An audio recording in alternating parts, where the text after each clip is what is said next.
tentang aliran sesat berikutnya. Ini yang sekarang sudah banyak Bapak, Ibu. Halaman berikutnya, lembar ketiga ya.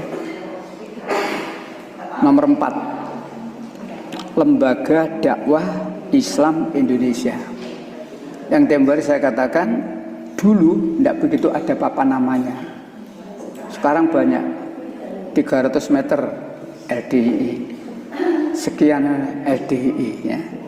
Nah, di fotokopi yang singkat ini diterangkan, Lembaga Dakwah Islam Indonesia atau LDII adalah nama baru dari sebuah aliran sesat terbesar di Indonesia yang selama ini sudah sering berganti nama karena sering dilarang oleh pemerintah Indonesia. Lembaga ini didirikan oleh Mendiang Nur Hasan Ubaidah Lubis. Di situ ditambah oleh penulis luar biasa gak tepai lagi. Jadi bukan luar biasa hebatnya, tapi luar biasa gak tepai ya. Pada awalnya bernama Darul Hadis. Pada tahun 51. Jadi ternyata lama sekali. Lama sekali. 51. Karena ajarannya meresahkan masyarakat Jawa Timur, maka Darul Hadis dilarang oleh Pakem, pengawas aliran kepercayaan masyarakat Jawa Timur. Setelah dilarang, Darul Hadis ganti nama menjadi Islam Jamaah. Waktu aliran sesat itu berganti nama dengan Islam Jamaah, banyak artis terkenal di ibu kota yang kemudian masuk mengikuti ajaran tersebut. Di antaranya Benyamin S, Ida Royani, dan seterusnya itu.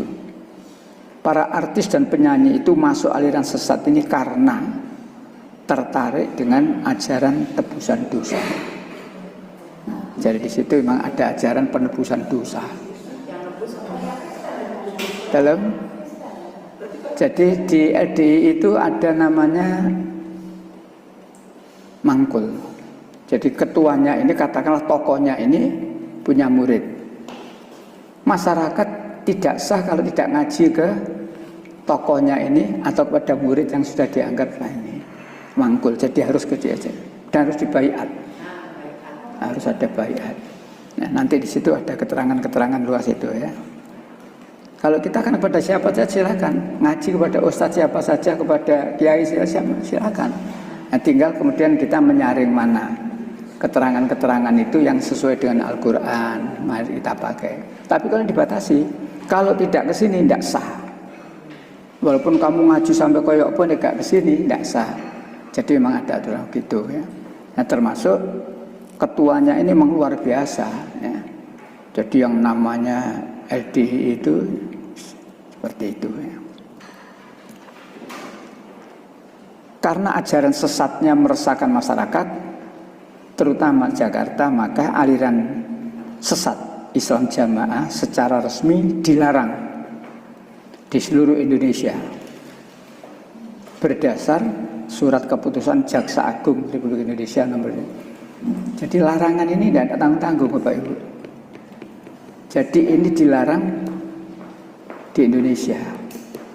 Nah, ini dalilnya, dasarnya ya. Adapun sampai sekarang kok masih inilah Indonesia. Ada ceritanya nanti itu. Kenapa kok masih bisa begitu, ada ceritanya. Nah, kalimat berikutnya itu, karena sudah dilarang di seluruh Indonesia, maka Imam Islam Jamaah Nur Hasan Ubaidah Lubis tadi mencari taktik baru, yaitu mendekati dan meminta ya, perlindungan kepada, dulu ada nama Ali Murtopo. Mungkin ibu bapak yang usianya agak ingat Ali Murtopo itu ya. Itu. Minta perlindungan Ali Murtopo. Waktu itu jabatannya Wakil Kepala Bakin dan Staf Opsus operasi khusus Presiden Soeharto waktu itu. Letjen Ali Murtopo ini adalah seorang jenderal yang dikenal sangat anti-Islam. Sangat anti-Islam ya. Setelah mendapat perlindungan dari Letjen Ali Murtopo, Islam Jamaah menyatakan diri masuk dalam Golkar. Nah di sini Pak. Sehingga sampai sekarang eksis. Kok sing wani ode. Jadi kalau sudah campur politik urusannya sudah beda. Menyatakan diri masuk dalam golongan karya atau Golkar. Organisasi politik milik pemerintah yang sangat berkuasa sebelum tumbangnya Orde Baru rezim Soeharto yang tumbang tahun 98. Di bawah naungan pohon beringin lambang Golkar ini, Islam Jamaah semakin berkembang dengan nama Lemkari, kepanjangan dari Lembaga Karyawan Dakwah Islam. Lemkari. Lemkari ini karena meresahkan masyarakat pula, maka dibekukan oleh Gubernur Jawa Timur Sularso waktu itu dengan SK nomor itu ya. Jadi sudah berubah 3 kali, dari Darul Hadis, Islam Jamaah, Lemkari ya, sudah 3 kali ya. Namun kemudian pada musyawarah besar Lemkari keempat di Asrama Haji Pondok Gede Jakarta November tahun 90, Lemkari diganti nama menjadi LDII, Lembaga Dakwah Islam Indonesia, atas anjuran Mendagri waktu itu ya, Rudini, agar tidak rancu dengan Lembaga Karate Do Republik Indonesia. Jadi Lemkari ini biar tidak rancu gitu ya, maka diganti LDII.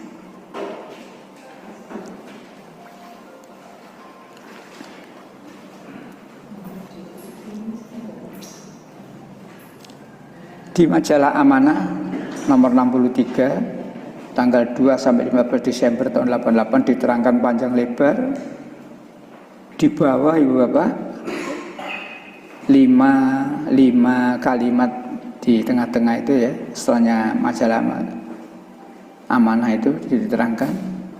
Di masjid mereka, coba itu di bawah terus itu, di masjid mereka kalau ada orang Islam di luar jamaah mereka yang melakukan sholat, maka tempat sholatnya dicuci ya, dicuci, dibersihkan. Kenapa? Karena mereka anggap masjidnya kena najis. Jadi kita itu dianggap kafir. Mereka berkeyakinan bahwa orang Islam di luar golongan mereka adalah kafir dan najis. Nah, jadi dalam ya dasarnya memang itu pokok ajaran mereka ya, itu memang pokok ajaran mereka. Jadi kelompok LDI itu dilarang nikah dengan kelompok lain ya, dilarang nikah dengan kelompok lain. Jadi nikah ya dengan antaranya, sama dengan Ahmadiyah juga begitu ya, nah berikutnya pokok-pokok ajaran Islam Jamaah LDI ini ya. 1, orang Islam di luar kelompok mereka adalah kafir dan najis, termasuk kedua orang tua sekalipun. Jadi walaupun orang tuanya sendiri, kalau tidak satu aliran, tidak sama-sama LDI, walaupun orang tuanya juga dianggap kafir. Nah, kalau ada orang di luar kelompok mereka yang melakukan sholat di masjid mereka, maka bekas tempat sholatnya dicuci karena dianggap sudah terkena najis. 3, wajib taat kepada amir. Nah ini, dari sana ada amir, pimpinan tertingginya itu namanya amir atau imam itu. Semua harus taat. Untuk ngaji pun amir ini menentukan siapa yang boleh ngajar, sehingga jamaahnya hanya boleh ngaji ke yang ditentukan ini ya. Mati dalam keadaan belum baiat. Jadi sana memang ada baiat. Orang sudah dibaiat sudah sulit untuk keluar kalau tidak betul-betul berani bersiko ya. Resikonya apa? Ya mungkin dikejar-kejar, dibunuh dan sebagainya. karena dianggap berkhianat. Nah, itu di sini di buku ini memang ada diterangkan orang-orang yang sudah lama menjadi pengikut itu lalu berani keluar, tapi ya resikonya sangat besar itu. Mati dalam keadaan belum baiat kepada amir atau kepada imam berdiri, maka akan mati jahiliyah atau dianggap mati kafir. Masih banyak lagi penyimpangannya sampai angka itu 12, dilanjutkan sampai angka 16. Itulah penyimpangan-penyimpangan daripada ajaran LDI. Jadi fotokopi ini Bapak ya supaya kita tahu, sehingga kalau kita dipengaruhi, diajak, jangan mudah untuk ikut.